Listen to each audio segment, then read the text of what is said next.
I'm Councillor Kavanaugh.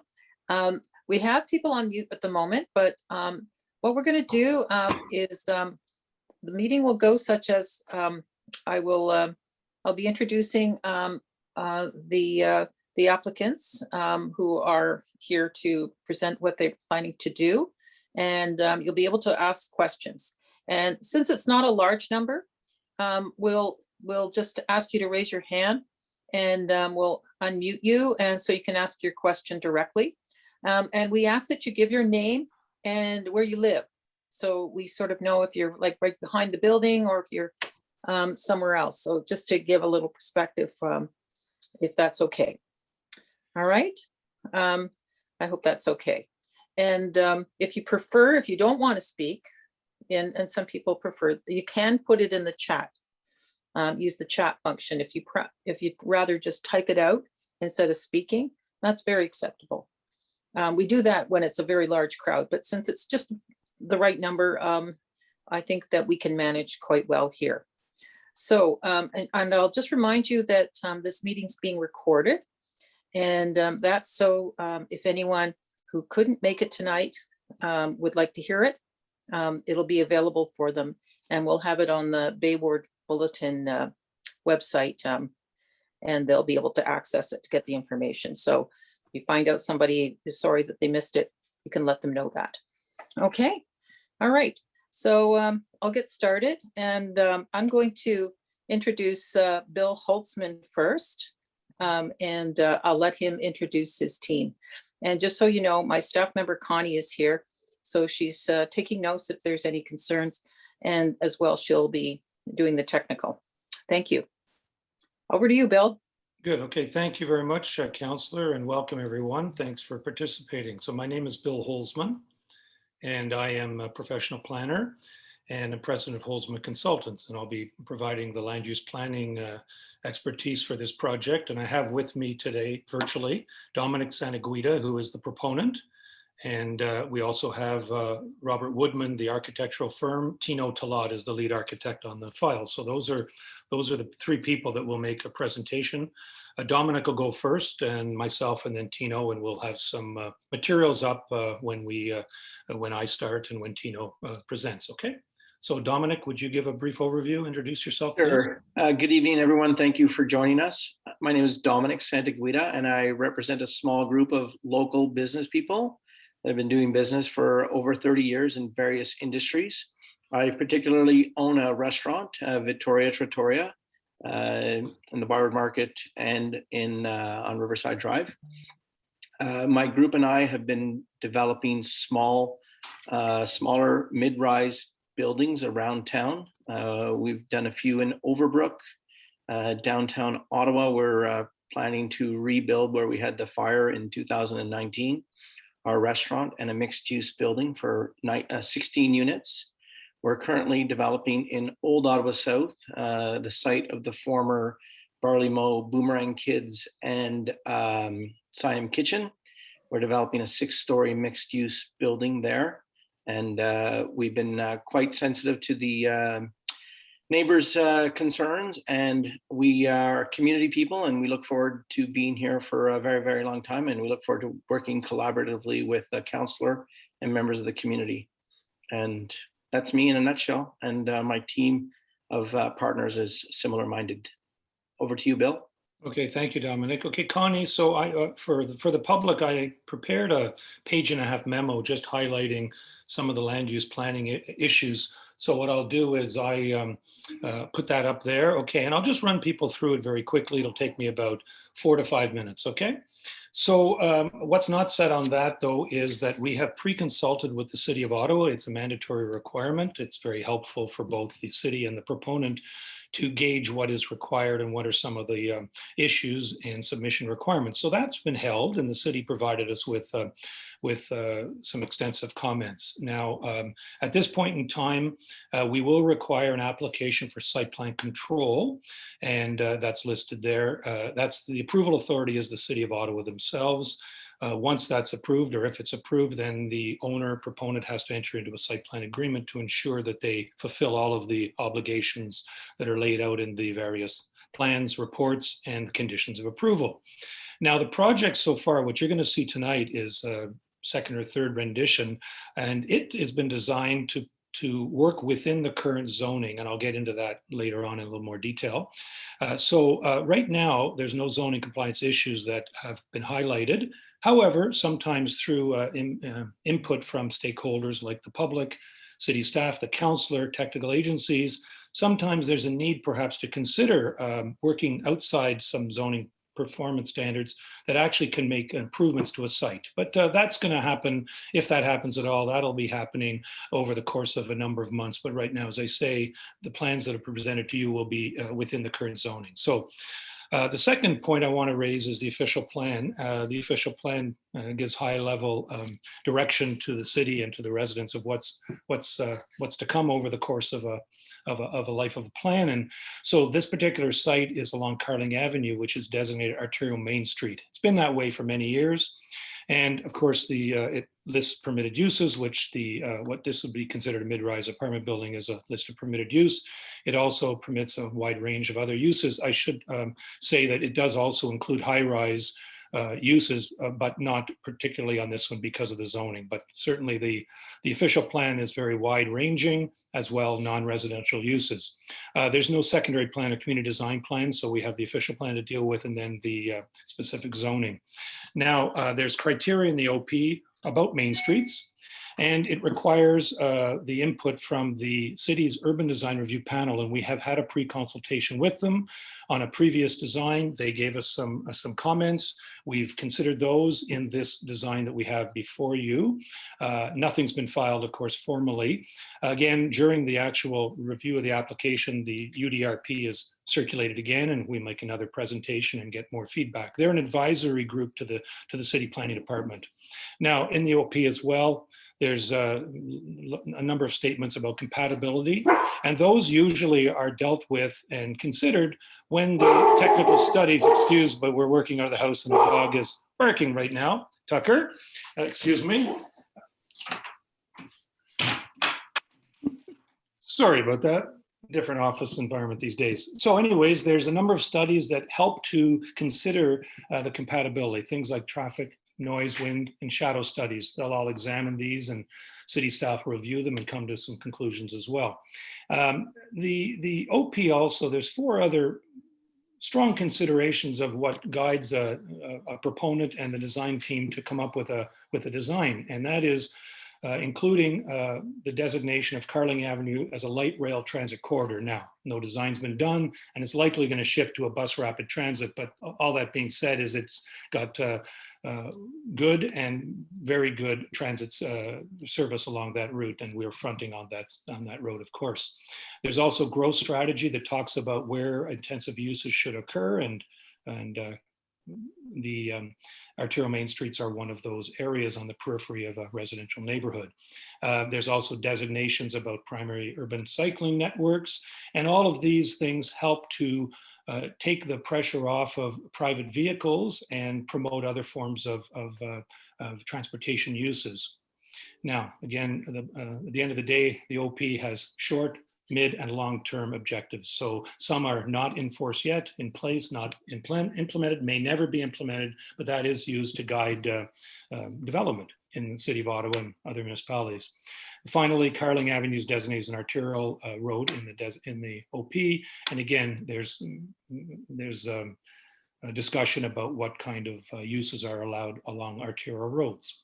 Now, moving down to the zoning bylaw, the site zoned AM, which is an arterial main street, AM subzone 10 with an exception, and H20. So I'll just explain very briefly what that is. AM is the arterial main street, so that's consistent with the OP designation. It's a subzone that has some specific criteria, mostly related to design and compatibility of performance standards. And then the H is the height limit of 20 meters. 20 meters essentially allows for 6-story buildings on this particular site. Next page, please.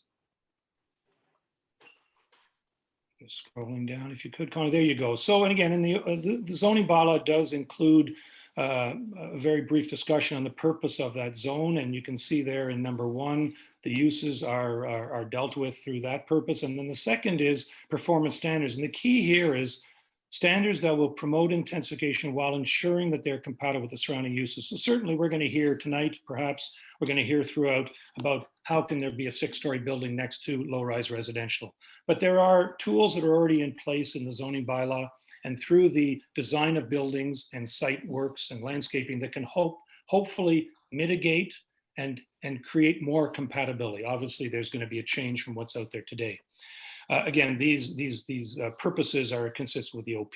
So again, in terms of the use, that 4th bullet, it's considered an apartment dwelling mid-rise, it's permitted. And in fact, that's the same exception runs along the whole south side of Carling from, I think it's Riddell, all the way up to Hare. There's also performance standards that we're complying with right now, permitted maximum building heights, setbacks, minimum setbacks, parking, bicycle, things like that. So again, we're trying to work within it, and that's what the presentation that Tino will make in a moment will illustrate. It is just a preliminary concept, and I just should point quickly to the next steps, but that'll likely come out in some of the questions. So we'll take these comments, of course, and others into consideration as we finalize the drawings and the package. All the other studies are starting, but a lot of them are a result of the base site plan. Usually it's going to take us 6 to 8 strong weeks to actually file the application for site plan control.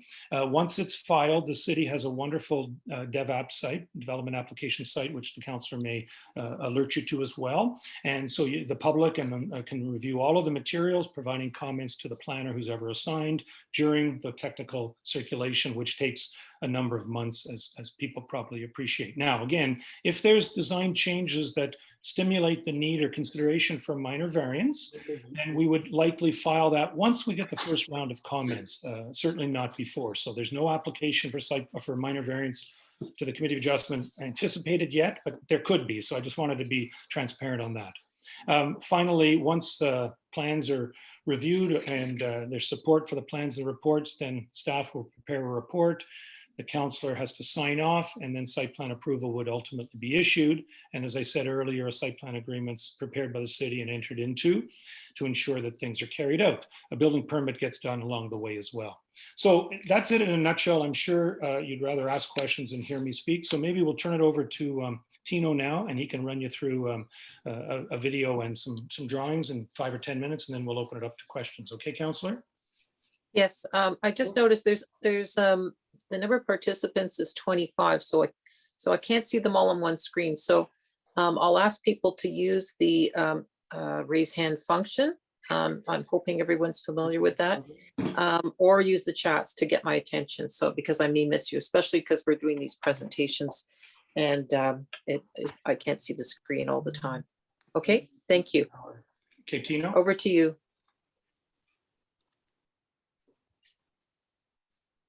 And Tino, you're muted. I think he thinks that someone muted him. Either Connie did or he is muted. Yeah, I sent him a message saying I thought he was muted, but. Well, if Connie can hear us, Connie, if you could put up the video, and it can certainly run while Tino is trying to get his audio working.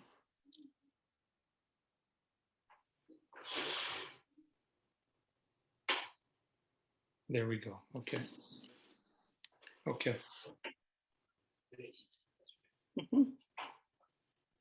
Dominic, maybe you should call Tino and make sure that he's. I'm doing that right now. Okay, good. I'm going to turn my screen off for a second, okay?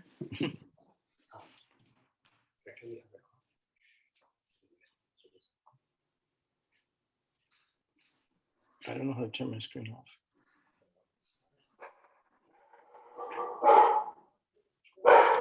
Bill, you might yourself.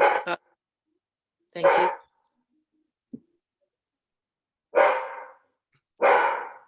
I don't want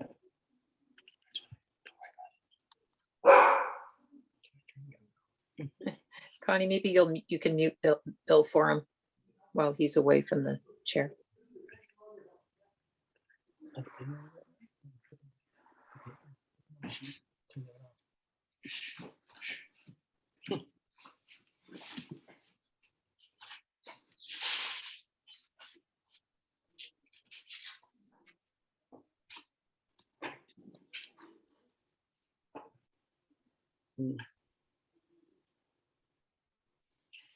So Tino is saying that he's turned off by host.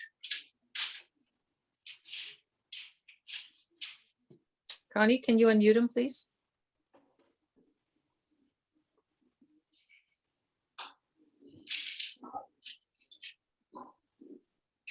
His name appears as Woodman, Robert Woodman.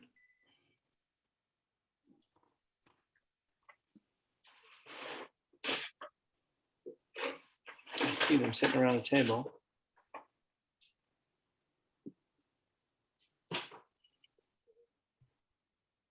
Okay, are we good now? Yeah. Okay. Basically, this was a video on a preliminary concept that we started working on. Sort of gives you a feeling for it. There's a 7.5 meter setback at the back of the property. It's currently showed as hard landscaping, but there'll be soft landscaping in the back. That'll be a partial amenity area. There's a hydro easement that runs down both sides of the property as well. This is what we envision at the rear. So there'll be some private amenity area. We will be landscaping.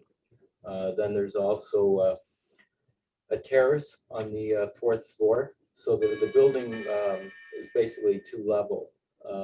It's 11 meters at the back and 20 meters at the front.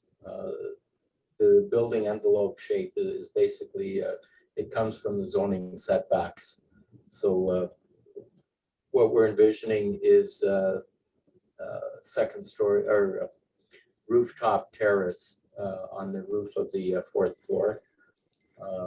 It will be landscaped along the perimeter, which will provide some bit more privacy for the houses in the back. As you can see, the shadows won't be casting any shadows on the residential area to the south of us. Basically, all the shadows would be going onto Carling Avenue.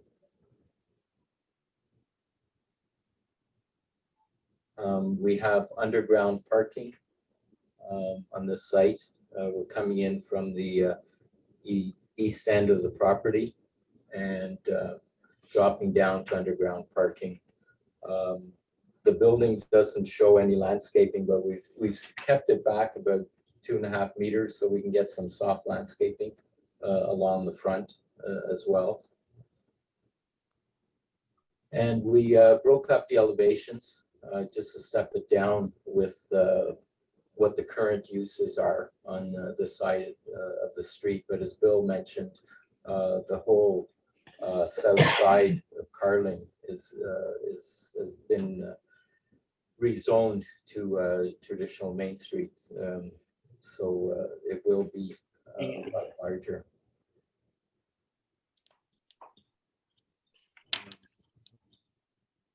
I'm sorry, Bill, do they have PDFs of the floor plans of what we were? The Connie was going to bring up now the colored perspectives to get into more detail for you. Okay.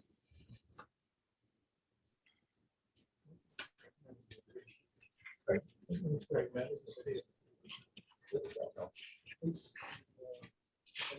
Was uploading, so probably it was just kind of like fragmented of a power. So basically what we're looking at is we have a base to the building, which essentially ties in with the smaller scale residential, which is currently on Carling. We went with some vertical elements, picking up on a lot of the newer buildings that have been built in that area along Carling, which are mainly rectilinear or vertical in height, and then by using different colors to break down the scale of it. The balconies are going to be Juliet style. So that was in order to keep it more private for the residents in the surrounding areas. That is basically the driveway into the building. And as I said, we'll be adding some landscaping along the front. There's a mix of units. There's 28 studios, 31 one-bedrooms, and 12 two-bedrooms that we're proposing, and 34 parking spaces, as well as bicycle parking in the basement.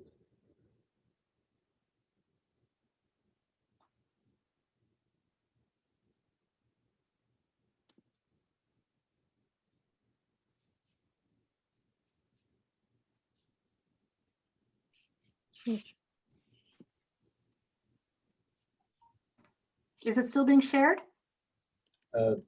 Yes. Yeah. Okay, cool. Okay.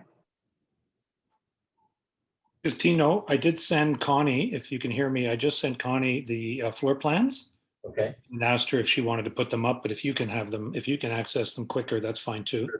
We have them if I can. There you okay. go. There's a site plan. So just talk people through that briefly then. So that's basically the site plan. There's a hydro easement basically that runs around the property. What we did was we stepped the building back on the sides in order to reduce the scale and basically break up the elevation. The sun pattern in terms of shading is basically around the back, casting any shadows onto Carling. The back area here is the 4-story portion. It had to be back from the rear property line. There's a 7.5 meter setback at the rear, which we're looking at as a soft landscaping amenity area. The roof terrace on the roof of the 4th floor, we will have a landscaped area around the perimeter. And the higher portion of the building, which goes 20 meters, is in the front. If we can go to the next plan. These are the start of working drawings, so they're a bit confusing, but basically we're coming down with the ramp on the right-hand side and ramping down underneath for the parking. The drawing on the right-hand side is basically the ground floor. So we have the entrance that comes in, we have garbage, drop-off area for cars, for quick drop-offs, and then all underground parking. There's a unit that we have at the front on Carling. One of the requirements of the zoning bylaw is maximum glazing. I think it was 40% glazing at the front. So we have the amenity area that would be in the front area down here with the main entrance, and 50% of the frontage within 4.5 meters had to be basically glazed. Floors above. Next plan. That's basically the units. So most of the units are facing Carling. On the lower floors, they're facing the south. And we have a couple of units in the middle facing both. This one shows on the west, and then we have east and west on both sides. So this is the 3rd and 4th floor. Next slide. Then as we go up into the building, so we're 5th to 7th, it's just the main tower portion that extends forward. And most of the units here are facing the north here and south in the back. Next. You can skip that one. That's yeah, and you can skip that one. These are elevations, but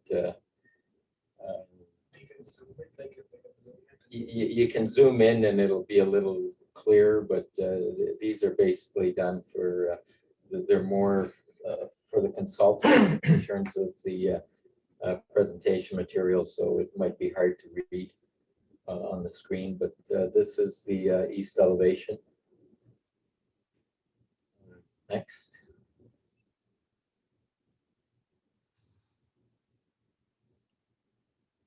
That one is the west.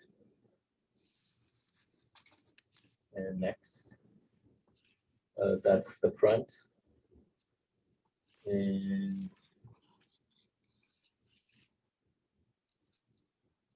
yeah, that's still the front. And the next one. Yeah, and then that's the south.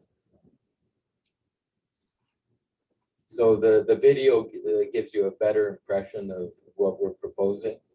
These are mainly drawings, as I said, for the consultants when we get into the structural and mechanical portion. Building section.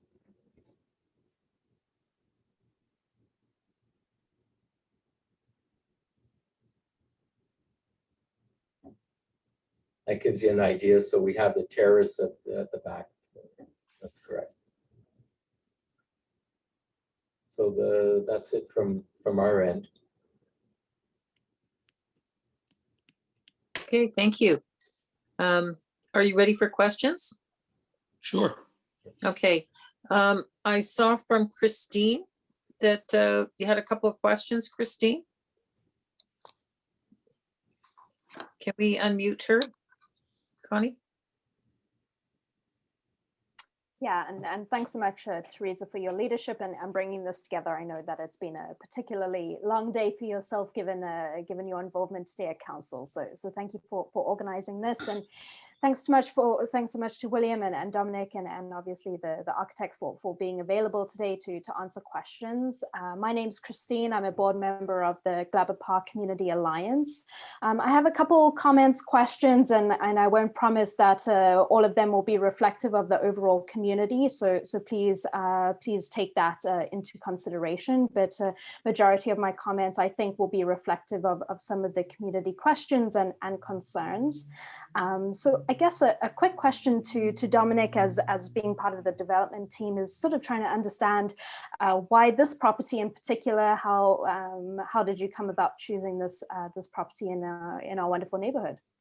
So that property was scheduled to have a site plan proposal by the previous owner, and the previous owner had proposed something different. I think it was 10 stacked townhouses. And Mr. Talat had worked with the previous owner. Since having acquired this property and working with Bill on another few properties, it was brought to our attention that the city had changed the bylaw for the zoning of that particular property. So that led to the discussion of further intensification, and that's where we're here today. Great, and I guess if I could get further clarity afterwards about the ownership and how that came to being, I'd probably expect that in some of the other documents. As far as the ownership goes? Yeah. So we're two main partners, both Ottawa natives. My business partner currently resides in Toronto, but has deep ties in Ottawa. And we have engaged with another group of local business people on other properties. And there's a potential for them to work with us on this property as well. But we're basically local people with local ties.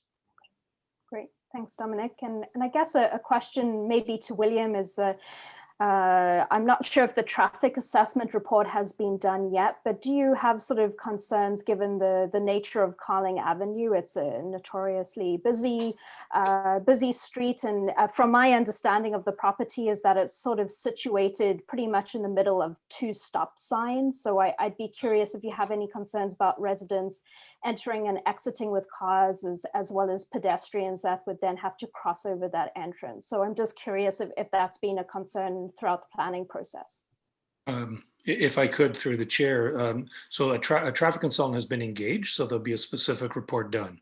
What I can tell you is that those things, certainly in and out, on-site circulation will be looked at, but we also have to have regard to the official plan. And as I said, some of the highlighted features of it, that although protecting residential neighborhoods, it also has to promote and does promote along certain corridors. So, but the test and the challenge is making sure that we mitigate impacts. So one of the things that we all recognize is today, other than Carling Ave, you've always been in one of the listed top 10 worst roads in the province. It's coming out, unfortunately, again, Councillor, nothing you can do about it because it keeps getting repaved. But it is going to change and evolve over time.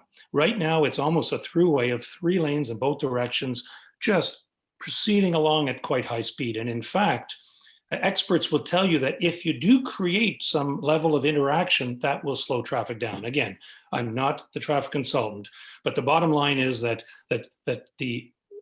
all of the other measures that are either there or will be in place will help to reduce the amount of private vehicles that come and go into the site. We still need to respect them. There's a bylaw that requires basically 0.5 per. We meet and exceed, we're meeting that.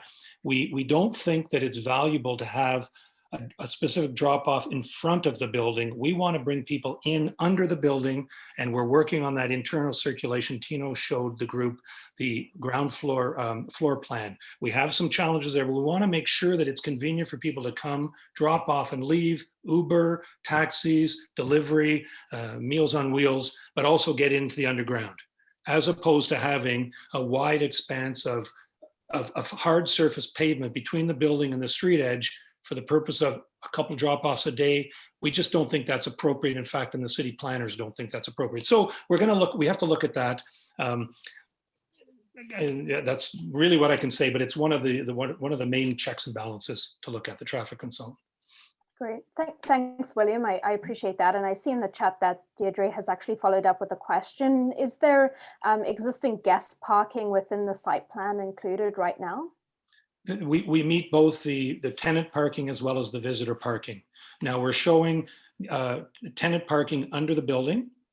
We have some visitor parking requirements and short drop off on the main floor. Again, it's very difficult to manage visitor parking in an underground situation. But again, there's a number that we have to achieve, and we've achieved it, but we have to work on that. Again, this is some of the comments that came from, well, are coming from you, of course, come from city staff and the Urban Design Review Panel. So those are things we're working on right now before we file our application. Yeah. Go ahead, Yep. Teresa. Yeah, no, I just see the question is how many units and how many parking spots, i.e. per unit, and how many guest spots. So Tina, you have those numbers handy?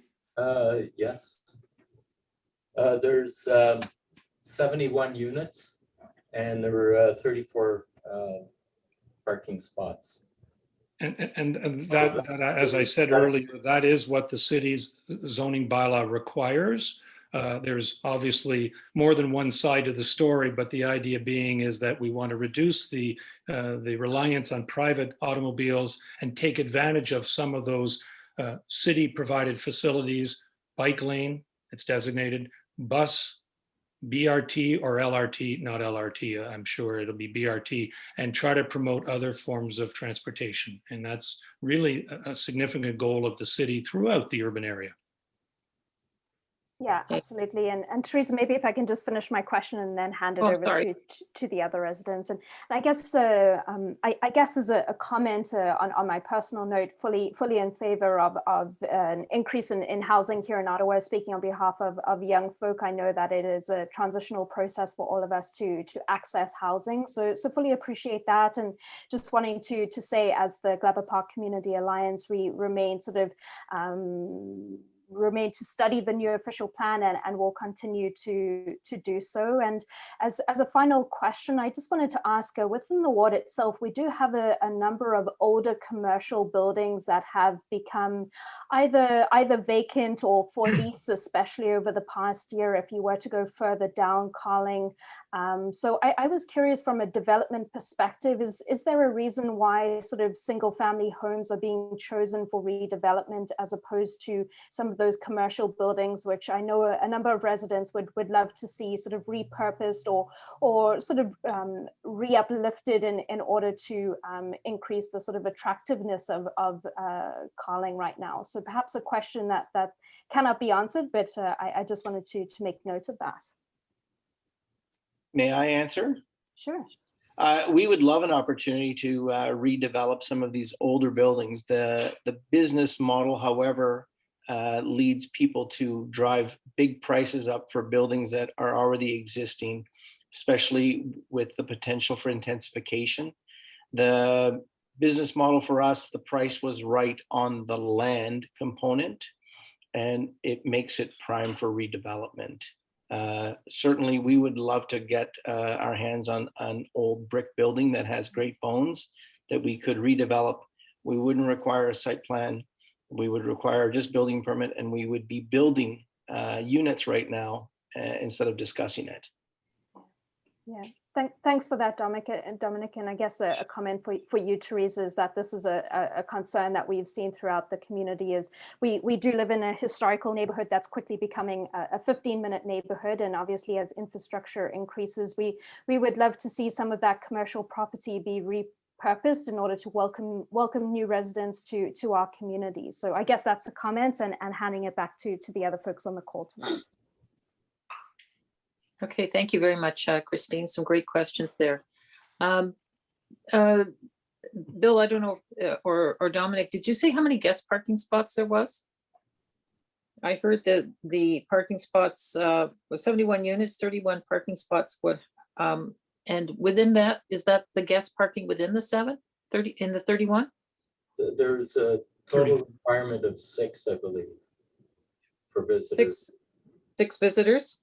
I believe it was 6 visitors. There's 2 in the basement and 2 on the ground floor. So basically, we were working with the zoning bylaw based on the number of units. Okay, so there's 6 dedicated visitors parking spots? Yes. And you said 31 parking spots. Does that include the 6, or is that over and above? There's a total of 34 parking spots for. So that's including, so total of 34, sorry. And that includes the 6 visitors. Yes. Okay.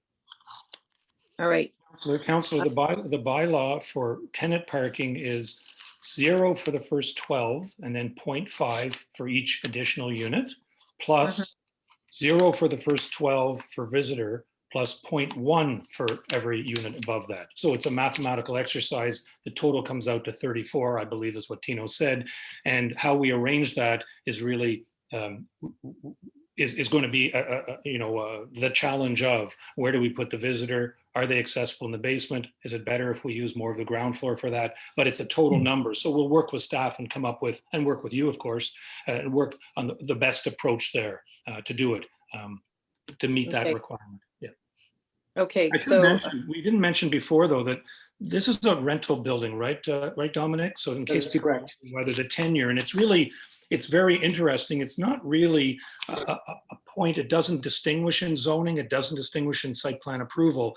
But a lot of people are wondering and sometimes concerned whether it will be or won't be rental or for ownership. But this one, my understanding, Dominic, is it's purely for rental units. Is that correct? That's correct, yes. yeah, which is something the city doesn't control. This is, you guys can do, you can say if it's rental, you can say if it's condominiums that are bought. That's up to you. Just so people know, the city does not have any rules about that. The next question, with 2 decks of outdoor common spaces facing south on both sides, how will you be able to manage the noise in the summer, especially for those directly on the sides and direct, oops, sorry, it jumped, in the summer, especially with those directly on the sides and directly behind the proposed building. So you're talking about the noise for the neighbors. Well, I can start if you want, and then maybe Tino can deal with it as well. But first of all, as Tino had mentioned, the zoning bylaw requires a minimum of 7.5 meter setback for the building. So that's the above ground structure. So that's the call it the rear yard. And right now we're showing some landscape, a hard surface, but we'll work with the city to come up with some soft landscaping there. We also have a lot line that has some current vegetation on it. We've already talked with the city about pulling back the underground parking garage so that we can actually plant more material along the south property line. We also can use some fencing, but be that as it may, there's still a rear yard setback that people can enjoy. Now, the trick and one of the compatibility exercises is, what do you do above that? So the zoning bylaw already has limitations in terms of the heights of building and requires further setbacks, again, to protect the residential neighbors to the south. So as you can see from that drawing there, for the first 20 meters, you can only have a height limit of 11 meters high. And that again is to create some separation. Now, on that terrace, of course, there'll be some outdoor activities, but that distance now is starting at 7.5 meters and back, plus the bylaw also builds in a further 1.5 meter distance where that fence that runs along the south side of that fourth floor roof has to be set back to, again, to create more distance back so there's less of an overlook into the neighbor's property. So those are all built into the bylaw. People may feel that's enough, other people may feel it's not enough, but those are all what's in the bylaw today to try to address the mitigation. In terms of noise, all I can say is that there's, and you've heard it before, there's a city's noise bylaw. There has to be some regulation about that and respect for that. But again, Carling Avenue is an arterial main street. This is where the intensifications to take place.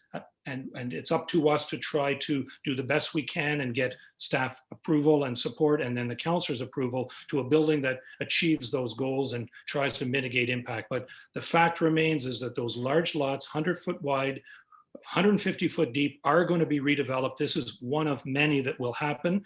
The Carling Avenue will evolve over time. That's what City Council in their wisdom decided when they adopted the previous official plan and then the bylaw amendment, the AM10 subzone. So that's what we're working with, and that's an opportunity. Yes, there's a residential neighborhood to the south that has to be respected, and that's what we're going to attempt to do through the bylaw and other matters. Okay, thank you. Estelle is asking if we anticipate there'll be a lot of cars parking on side streets, both residential and visitors. Estelle, that's always possible, that cars will be parked on side streets. And that's something that we can talk about. In terms of this project, that would be, frankly, it would be end up in my lap because it would be, and with the community of how you, if you feel that that's an issue. Sometimes it doesn't amount to anything. Sometimes you'll see, someone's car parked on you. Probably mostly visitors. It would be, I think, a very foolish thing to do for anyone to go into the building owning a car who doesn't have a parking spot in the building. That would not be a very productive thing to do because they'll end up for sure getting ticketed on a regular basis because people will complain. Because I deal with that in other neighborhoods. And so it wouldn't be a great idea. However, I could see that there might be the odd visitor, just as you have now. But that's how it would. So it would be I'd have to work with the neighborhood on that. Anna is who lives on Dunlevy said you said it was 6 stories, but it looks like 7. How many is it? 7. It's 7. It's 7. 7. Did you say 6? Is that because the parking is that? No, it's 4 stories at the back and 7 at the front. Okay. All right. Thank you. Thank you. V. Barton, as a neighbor, to 2019 Carling, this looks like a reasonable development in our neighborhood. However, given recent past experience, my concern is not so much what is approved, but what changes you might request on appeal. Suddenly 7 or 10 story buildings become 15 and 2. Well, this is, first of all, this is not going to planning. This is, well, I'll let you guys talk. Sorry. Councillor, maybe I'll address it. So this is Yeah, the proposal we have. This works within the current zoning. For the residents, site plan approval is not appealable by a third party, only the applicant in the city. But we have no intention to do that. This is the project that our client wants to proceed with. If we go above go above 20 meters in height and start changing the zoning either through a minor rezoning or minor variance, then that is something that could be appealed. But we have no intentions. As I said, the intention is to work within the zoning as best we can, or to create a better project by doing reducing some performance standards. But there's no intention to go above the height that we're talking about, either through the front of the building where we're allowed the full 20 meters, or the first 20 meters back where we're allowed 11 meters high. Tino, is that correct in terms of your design? Yeah, That's correct. so we have no Yeah. intention. So this is what Dominic and his group want. So this is what, subject to changes that are coming out of sessions like this is what we're anticipating, not, I guess, a building of 10 or 15 stories. I think you're talking about situations where they asked for a zoning amendment and then they went much different. They could, because once they got but this is not a zoning amendment. There's no zoning amendment. That's correct. They're within the zoning. So it would, so it makes more sense for them to stay within the zoning, because a lot less trouble, that's for sure. Okay, James, what is the plan to manage 40 plus residents garbage? How and where will the garbage be held in proximity of the building? The garbage is, there's a garbage room on the ground floor, and that's where it'll be kept. Okay. And private collection, right, Tino? Probably, yes. Okay. For my own question, just because we're talking about it, are you encouraging recycling? Are you going that direction? The city has a bylaw that requires a certain number of recycle bins for both for the vegetation, for paper, and for the recyclable material. So we'll be complying with the requirements. Okay, so not going over and above, just compliant. Yes. Okay. So John Kerr says he lives just south of the property and he has a few questions and comments. John, would you like us to take you off mute so you can ask them? Connie, can you do that for John? There, go. Go ahead. Okay, thank you very much, Teresa. So I have a few questions and comments. I appreciate that they're indicating some concern for the immediate properties. On the shadows, I can't imagine how you think it's not going to affect the property that's right east of where you're developing and the one across the street. I would guess that the west sun from about 2 o'clock on, they will not see it anymore. And I know those neighbors have quite big concerns. The other thing, Teresa, is I think you're understating when you said, oh, there might be a few visitors. I find it shocking that there's so few parking spots. These people are going to park all along Dunlevy and all along Colleen. And you say a few visitors. I'm just shocked that you would think that. Already we have people from the development that's 300 yards east on Carling Avenue, that the 8, the condos that are there. They're 3 stories high and there's 8 of them. Ever since that development opened 6-7 years ago, people park overnight on the streets along Dunlevy. Mhm. So, and that's only 8 units. You're going to put 71 units in behind us. I can't imagine that the traffic flow and the parking is going to be a disaster. And you're saying, well, don't put a no overnight parking because then everybody will get tickets. Well, I don't know how else you're going to handle it. Oh, no, I'll work with the neighborhood on whatever they want. It's just getting everyone to agree. If everyone on the street says no overnight parking, we can do it. Yeah. It's a And matter of, most, you just have most of to, the homes in this neighborhood have a lot of street park, like a lot of driveway parking in addition to their driveway. So if we ever have guests, I've never think I've asked a guest to park on the street overnight. Mhm. Yeah, what I usually find, John, is that when I approach communities that are concerned about people parking on their street, is they want to continue to park on the street, but they don't want others to park on the street. And they want a permit system, which we don't do. Okay. Permit systems are only for areas where the parking is very restricted, i.e. like downtown, like where you don't even have parking, you don't have a driveway. So that's usually the conundrum. But if everybody agrees, that's not an issue. We can restrict parking. We do a petition process, and we have to have 60%. So Okay. 60% on a street, a certain section of the street, all say no overnight parking. Then we put up the signs. And Okay. because the community agrees to it.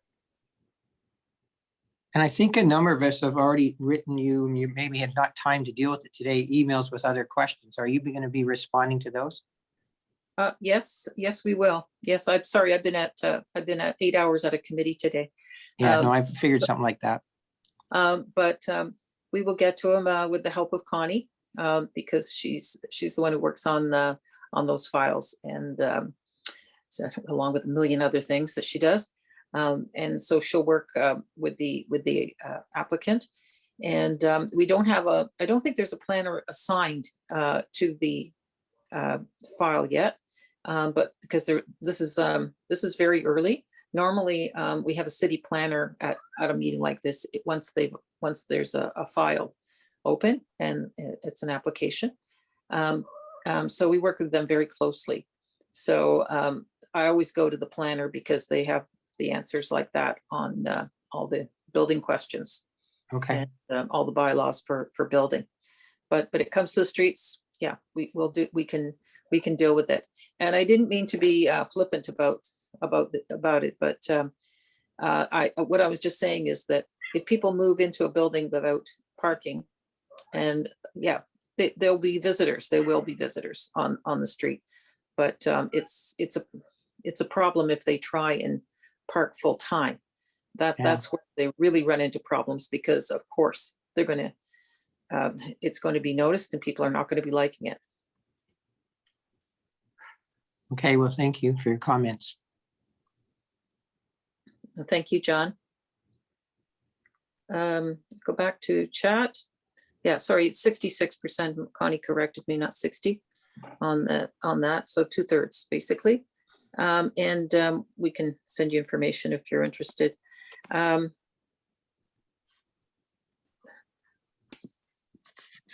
Okay, is there any further questions? Yes, I have one. Sure, John, go ahead. Can you outline a timeline for, like, when will they apply for a plan, and when will it be, will we see signs of development?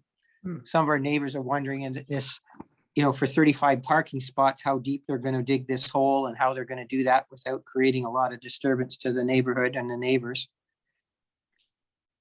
Okay, I'll let Bill answer. Sure. As I said, it's going to take us a strong 6 to 8 weeks to do the studies, refine the site plan, take into account some of the comments we've had today from stakeholders like yourselves.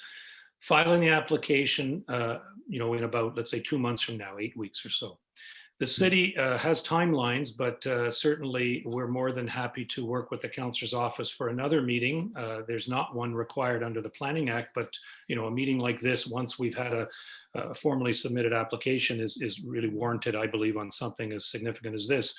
So that happens during a 2 or 3 month period when the city planner is receiving comments back from the various internal agencies, community groups, and departments.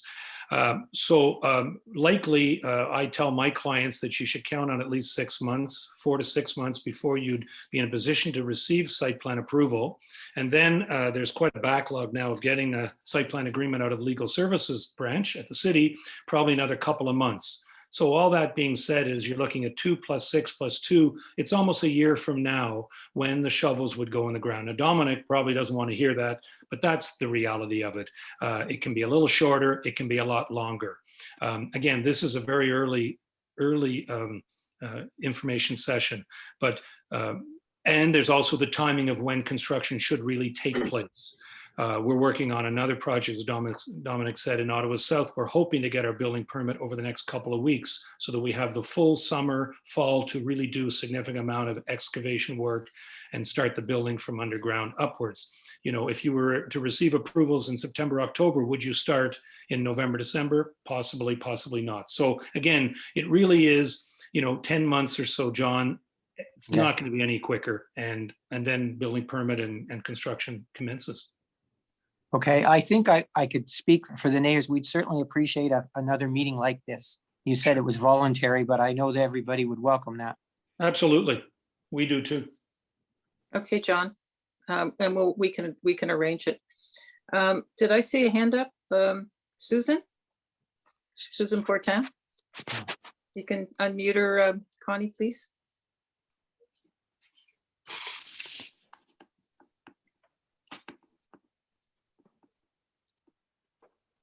Can you see Susan? Yeah, great. Yes, hi, thank you. Yes, I'm a resident on Carling Avenue. Do I understand correctly that your proposed development, that it meets obviously the existing zoning bylaws, but that you don't anticipate to request any minor variances down the future? I said maybe. Like with respect to setbacks and side setbacks, et cetera? Right. Well, Susan, that's a very good point. So through the chair to you, as we've just talked about, if there is the desire to have more visitor parking per se, if that seems to be the best angle, then would there be an ability to encroach a little bit onto, let's say, the east side yard to accommodate a couple more parking spaces? Again, though, we meet the bylaw. Now, we can argue that the bylaw is substandard, but that's the bylaw. So those are the kind of approaches that we're open to, but would require then a minor variance. But again, the decisions haven't been made, but again, through input from yourself and the other fellow, John, I think, who talked about, is there enough parking? And the councillor herself asking about number of visitors. Those are all things that help to drive the design. So you're right now, no need for minor variance, but things could certainly change. And I really felt it's best to let you know, because if I said we're not doing it, then when a sign goes up in 3 months because it's the best thing to do, people jump up and down. So I'd rather say right now we're designing within the bylaw, but sometimes to make a better project, a minor variance is warranted. Sometimes it's not making a better project in the eyes of the beholder. So we'll just let that play out though, okay? Okay, thank you. You're welcome. Okay. Thank you. I have a if- question, Teresa. Okay, sure. okay. And I It's- see Christine's hand up again. Yeah, I'm James. I live very close to the subject property. And my question is actually for Dominic. And my question was basically, was there any, or what was the thought of, now I'm learning that this is a rental property. What was the thinking rather than owner occupied condo development? Because certainly history shows that condos are obviously upkept much better. People care about the units. They're more, they'll take care of them better. What was the thinking as to why you went rental? We're long-term investors and we don't have the same, we have a view that all our buildings are well kept and well maintained and well looked after. And as a group, we felt that that is the best business decision for us at this time. In 6 months from now or 12 months from now, when we're actually ready to put the shovel in the ground, things could change. But as of today, in today's market, we feel that rentals is the best way to go. If I can add, there is a rental shortage. So that's part of what's driving this, is that there's still a need for rental. Okay, well, that's fair. Is there going to be a rental manager on site? Most likely, yes. There was, Tino pointed out that on the ground floor, there's a residential unit that is basically just on the northwest corner. And that could possibly be for the on-site manager, but that's for Dominic and his group to decide, but there's an opportunity for that presence, a 24/7 presence. We do have that in some of our other buildings, James. Mhm. Okay. All right, thank you. Thank you. Christine? She's muted. Yeah. Can you unmute her, please, Connie? This is the association lady. I remember I emailed them and asked Yeah. if somebody would participate. So she obviously is. Connie? Thank you. Thanks so much. And thank you to Susan. She is an active participant here in our community. And thank you to John for being here. We welcome him and say hi to Charlie for us. John, Charlie is John's dog. So another active participant here in our community. And yeah, just a quick question, maybe for the architects. I know that there was some comments around soft landscaping, and I think that sort of goes to some of the concerns around sort of shadows and noise. And I was curious, in light of the new official plan that prioritizes our green space. We were lucky enough to live in a neighborhood that has a number of historical trees. So a really green neighborhood that has a number of parks. So I'm curious if the architects or maybe the planner can speak a little bit more to the green space or sort of the soft landscaping and vision for this development. Well, we set the building back at the front for two reasons. One was to add a little bit of soft landscaping at the front, and also to get better visibility for cars when they're coming out of the driveway. That's really what we were looking at in terms of the soft landscaping. But in the AM zone, the intent of the bylaw, and Bill, I guess you can speak to that, is to have the buildings closer to the street. And I should add that, and again, and part of the feedback we've received from the city's planning department in the pre-consult was if we could perhaps not excavate to the south lot line, so pull the underground parking back and protect the hydro easement, and a little bit extra, we could actually plant some trees in there that would have room for their root ball to grow. So that's a consideration as well, Christine, that we could maintain and then enhance the landscaping along that south property line, which obviously is a sensitive lot line. I'm not diminishing the east and west, but those again have an AM designation. Those people are living there, but ultimately perhaps the environment living along Carling Avenue with 6 lanes of traffic isn't the best place that those people want to live, and they may look to sell their properties, which will then become under development applications as well. But certainly the south lot line is a very serious and significant lot line that we have to look at, and we are looking at. Yeah, absolutely. Thanks for that. And I would just echo some of the other comments that we'd welcome a chance to sort of continue to consult and hear from you. I hope that you find this a reciprocal relationship moving forward. It's really one for information purposes. So we do welcome these consultations, and thank you, Councillor, for continuing to set these up as our community develops. Yeah. Thank you. We're going to have to wrap up because we're past 7:30 actually. But I'd see Deirdre's hand up, so I want to let Deirdre ask a question because she hasn't asked one yet. And I think we'll wrap it up after that. Okay, Deirdre? Yes, that would be wonderful. My question was about the recycling and garbage, because I already live in a rental apartment, and the trucks coming in are huge, especially if they have the overhead buckets that go and dump it behind them. I didn't notice on your garage entranceway if it's a single level or double level. And are you planning on doing it, taking your trucks into that driveway in order to load your garbage, or are you going to be doing it on Carling Avenue? Because if you do, it's going to be very dangerous. Basically, yeah, so you can see the garbage room is just off the laneway. Essentially, it'll be similar to all the other major roads. The garbage trucks, that they will bring the bins out to the front, and usually the garbage is picked up on off hours, so it wouldn't be done during peak periods. And although we have height in the driveway, it certainly wouldn't be enough to pick up the bin and dump it over. But most of the streets, even in the downtown area, they wheel the garbage out and they pick it up at that point. Luck. Okay, well, thank you, Deirdre, for asking a question.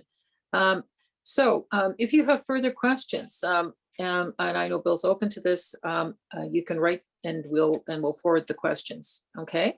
So we're not closing off, but I want to thank everyone for coming out. I want to thank Bill and Dominic and I got Robert there, but it's not Robert. Tino. Sorry, Tino. Robert's sitting right there, admiring. Thank you very much for coming out and meeting with the community. I think it's very helpful. I think it's a very goodwill gesture to meet early.